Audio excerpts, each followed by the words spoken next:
He opened the door in pajama pants. He didn't know who they were. 3 undercover detectives were standing on his porch. T-shirts, chewing gum company flyers, a fake survey. They wanted him to test some flavors. He let them inside. He was enthusiastic. He tried every flavor they offered. When he was done with each piece, he spit it into a small cup with a lid. I remember watching him spit the first piece of gum into the ramekin and seeing the saliva. And it was very hard for me to contain my excitement. That saliva would close 2 murders that had gone unsolved for 40 years. July 12, 1980, Casino Road, Everett, Washington. Ken Vasey had just come home from a night shift. He was 23 years old. His wife, Susan, was on the bedroom floor. Their 15-week-old baby was on the bed next to her, unharmed. Susan Vasey had been bound with electrical cord, raped, strangled. The night before, July 11th, had been her 21st birthday. She had been home alone. A man had been trying doors in the neighborhood. Hers was unlocked. He hid in the kitchen. When she came upstairs, he grabbed her from behind. He had taken a knife from her kitchen. Susan Vasey would have turned 22 that morning. 4 years later, June 1st, 1984, Rucker Avenue, Everett. Judy Weaver was 42 years old. She managed a bar. She had worked since 6 in the morning. At 9:30 at night, she asked the bartender to call her a cab. Too tired to drive home.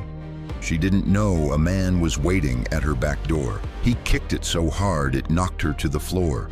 He bound her with extension cords and drawstrings. He raped her. He beat her. Then he removed the batteries from the smoke alarm, and he set the bedroom on fire. Before leaving, I wrapped cords around her neck and lit the corner of the bedspread in an attempt to cover up my crime and with the intention of killing her. Ms. Weaver died because of my actions. Everett firefighters found her body when they responded to the fire the next morning. For 40 years, no charges. Her boyfriend died in 1994 as the main suspect. Still innocent, never charged. The man who killed her was living free. To understand how, you have to go back one more year. November 1979, the night before Thanksgiving. Jacqueline O'Brien was a 29-year-old Washington State Patrol officer. She was putting her lawnmower away in her garage. A man came up behind her with what appeared to be a gun. "Don't turn around," he said. She turned around anyway. He struck her across the head. When she fought back, he pulled a hunting knife from his boot and slashed her palm across. She shoved him into the wall. She ran into the alley. A neighbor called the police. His name was Mitchell Gaff. The judge sentenced him to 5 years of probation and 1 year of work release. He went home.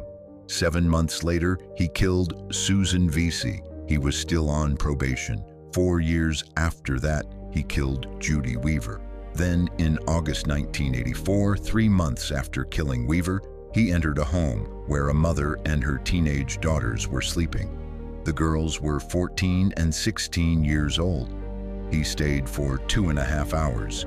He was convicted in February 1985, sentenced to 11.5 years. In court hearings, Gaff admitted he had attempted to attack up to 30 women and girls a day in the early 1980s. He confessed to raping at least 30 attempts a day. Mental health experts had a name for what he was: a sexual sadist. On the day he was supposed to be released in 1994, prosecutors had him committed as a violent sexual predator. He was locked in the state's Special Commitment Center on McNeil Island for another 20 years. In 2006, he was finally released to a halfway house in Seattle under constant electronic monitoring. He moved to Olympia. He changed his legal name to Sam Price. He thought his past was behind him. The evidence that would convict him had been sitting in a lab since 1984. When Judy Weaver was murdered, the detectives who processed the scene made a call. They contacted the crime lab. They asked about collecting vaginal swabs, even though DNA profiling didn't exist yet as a forensic tool. They submitted the evidence anyway. In 2003, a forensic scientist named Lisa Collins picked up Weaver's cold case at the Washington State Patrol. By 2020, a software called STR-Mix allowed scientists to separate mixed DNA profiles from a single sample. On one of the cords found on Weaver's body, there was her DNA, her boyfriend's DNA, and a third contributor, unknown. STR-Mix stripped away the known profiles. What remained was uploaded to CODIS, the National DNA Database of Convicted Offenders. November 2023, the profile matched Mitchell Gaff. He was in the system from the 1984 rapes. I wasn't expecting anything to come from this, being the 80s, but it did hit, and that was extremely exciting. A database match alone isn't enough for a conviction. They needed a fresh sample, directly from him. Mitchell Gaff lived alone in Olympia. He barely left his house, occasionally to the grocery store. That was it. Everett Police Department cold case detective Susan Logothetti had taken over these investigations in 2022. She had never heard of Judy Weaver before the DNA hit. Now she was running surveillance on a registered sex offender's home. That's when one of the detectives came up with the gum ruse. 3 undercover officers knocked on his door.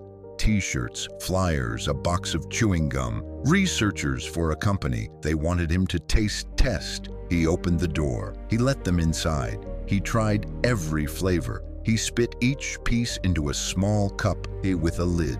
The DNA from that gum matched evidence found on Judy Weaver's body. The vaginal swabs, the cords from her neck and wrists, the clothing cut from her body. In May 2024, Mitchell Gaff was charged with Judy Weaver's murder, but the story wasn't over. A few months after the arrest, Ken Vesey left a voicemail for the police. His brother, a one-time suspect in his wife's 1980 murder, had just died. Detective Logothetti had never heard of Susan Vesey's case. She called Ken back. As he described his wife's murder, Logothetti stopped writing. The only thing I could think about was Judy Weaver. She sent items from the Vesey crime scene to the lab, including a piece of white cord that had been cut from Susan Vesey's body in 1980. The DNA on that cord was Mitchell Gaff's. From that day, Detective Logothetti and Ken Vesey spoke by phone every week, sometimes about the case, sometimes just about their lives. Ken Vesey died before this day came. He was 23 years old when he found his wife's body. He waited 45 years for this.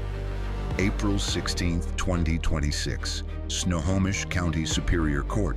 Mitchell Gaff stood before Judge Ederin Okoloko and pleaded guilty to 2 counts of first-degree murder with premeditated intent.